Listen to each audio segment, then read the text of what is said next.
I never thought my marriage would end because of a single photo. But the moment I saw it, When I married Elise, I truly believed we were building something special, something honest. But over time, she began to change in ways I just couldn't ignore. She grew distant, colder, avoiding any real conversation.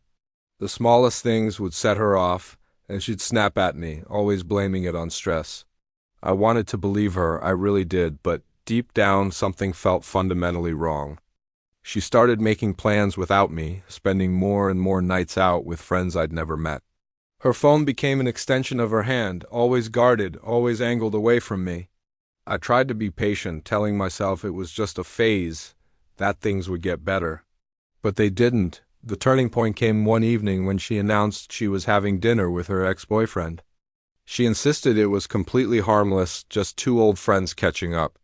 When I questioned it, she called me controlling, her anger feeling rehearsed, almost practiced. I felt like a stranger in my own marriage, pushed aside for a ghost from her past. That night she left wearing a dress I hadn't seen in years, a dress she once wore on our anniversary. I waited up, my stomach in knots. She came home hours later, the faint scent of a cologne that wasn't mine clinging to her clothes. When I mentioned it, she denied everything, claiming I was just imagining it, accusing me of being pathologically jealous. It was classic gaslighting, and it made me question my own sanity.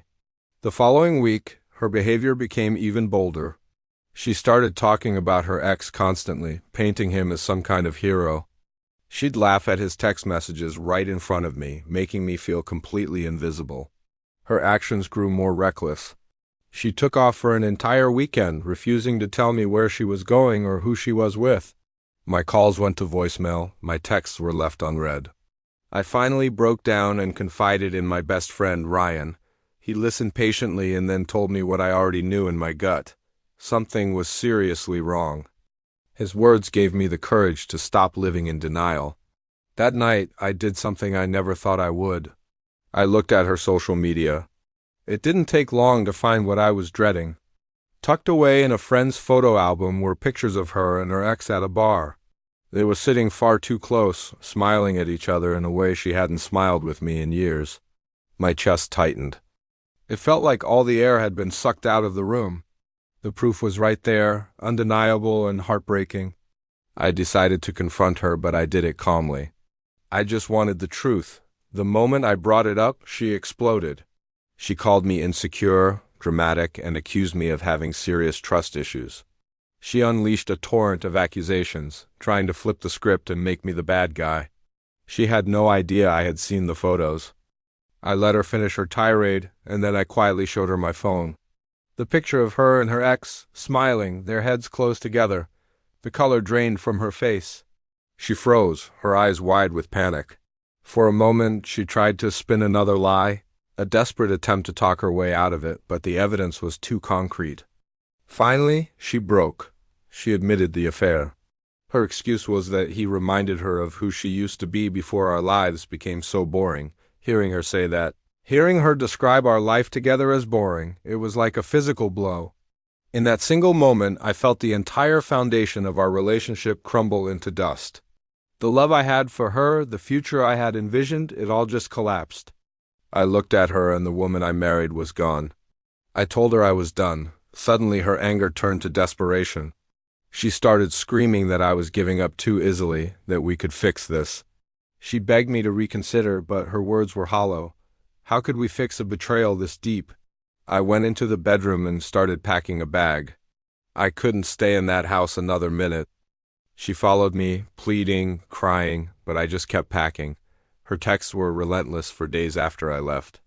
They swung wildly between vicious insults and pathetic apologies.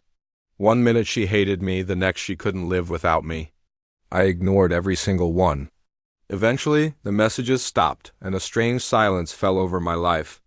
I moved into a small, quiet apartment across town. For the first time in years, my home felt peaceful.